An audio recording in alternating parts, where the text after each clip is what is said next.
నమస్తే అందరికి. అందరు ఎట్లున్నారు? మంచిగున్నారా? నేనైతే జబర్దస్తుకున్నానండి. ఇయాల ముచ్చట ఏందనంటే మెగా ప్రిన్స్ వరుణ్ తేజు గత కొంతకాలంగా సరైన సక్సెస్ అనేది అందుకోలేకపోతున్నాడు. ఇక ఆయన దాదాపుగా సోలో హిట్ కొట్టి దాదాపుగా 5 ఏళ్ళు దాటిపోయింది. కానీ ఆపరేషన్ వ్యాలంటైన్, గాంధీవధారి అర్జున లాంటి సైన్మాలు కూడా బాక్స్ ఆఫీస్ దగ్గర డిజాస్టర్ లెక్క నిలిచినాయి. అయితే ఇప్పుడు ఎట్టకేలకినా ఒకటేసారి మళ్ళా తిరిగి గట్టిగా కొట్టాలని చెప్పి బ్యాక్ టు బ్యాక్ సైన్మాలని లైనప్ లో పెడుతున్నాడంట. అయితే ప్రస్తుతం ఈయన పాన్ ఇండియా సైన్మా ఆయన మట్కా సైన్మా చేస్తున్నాడంట. గిదిగిట్లా పలాస దర్శకత్వం వహించిన ఆ డైరెక్టర్ తోని ఈ సైన్మా తెరకెక్కించబోతున్నారంట. అయితే ఈ సైన్మాల వరుణ్ తేజ్ పాత్ర కూడా చాలా ఛాలెంజింగ్ ఉండబోతున్నదని అంటుర్రు. ఇక ఈ పాత్ర ఎట్లుంటదనంటే ఇక కుర్రాడికెళ్ళి ముసలోడు వరకు 4 విభిన్నమైన గెటప్లలా వరుణ్ తేజ్ కనిపించబోతున్నాడంట.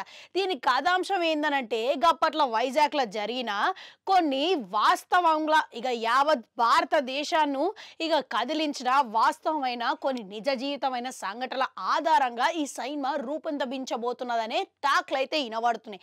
ఇక దీంట్లో నటీనటులు ఎవరంటే నూరా ఫతేహి బాలీవుడ్ హీరోయిన్, గట్లనే మీనాక్షి చౌదరి కూడా ఈ సినిమాలో నటిస్తున్నారంట. ఇక ఇప్పటికే ఈ సినిమా కూడా మొదలు పెట్టేసిర్రంట. ఇక వచ్చే ఏడాదిలో సినిమా విడుదల కాబోతున్నదంట.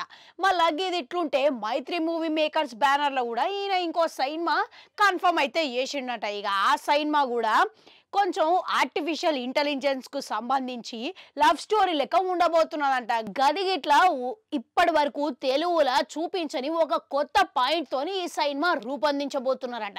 ఇప్పటికే ప్రీ ప్రొడక్షన్ పనులు కూడా మొదలు పెట్టేసిరంట.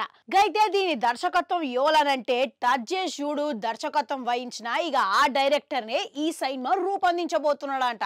ఇక ఇది ఇట్లుంటే ఇప్పుడు ఎక్స్ప్రెస్ రాజా దర్శకత్వం వహించిన ఆ డైరెక్టర్ తోని ఇంకో ప్రాజెక్ట్ ఈయనకి గ్రీన్ సిగ్నల్ ఇచ్చినట్టు సమాచారాలు అయితే వినబడుతున్నాయి. ఇక మళ్ళీ ఎంతవరకు వాస్తవం తెలియదు కానీ ఆ సినిమా కూడా సెప్టెంబర్ మొదటి వారంలో మొదలుపెట్టి వచ్చే సంవత్సరం జనవరి చివరికల్లా పూర్తి చేయాలని చెప్పేసి మేకర్లు భావిస్తున్నారంట.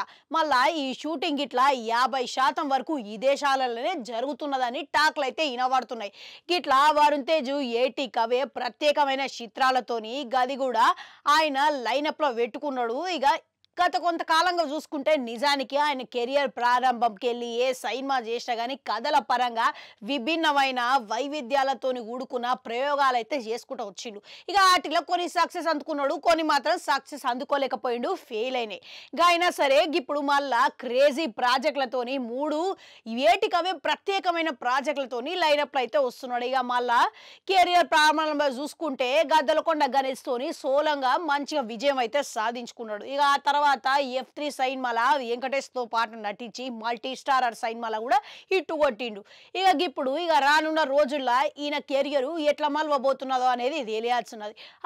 ఇదంతా ఇన్న తర్వాత ఇక ఈ 3 సినిమాలు వల్ల ఈయన హిట్ అందుకుంటారంటారా? ఇక మీకేమనిపిస్తున్నది అనేది కామెంట్లలో కమెంట్ పెట్టుర్రి. అట్లనే అడుగు గంటుంటే అది కూడా నొక్కరి మళ్ళీ వస్తా.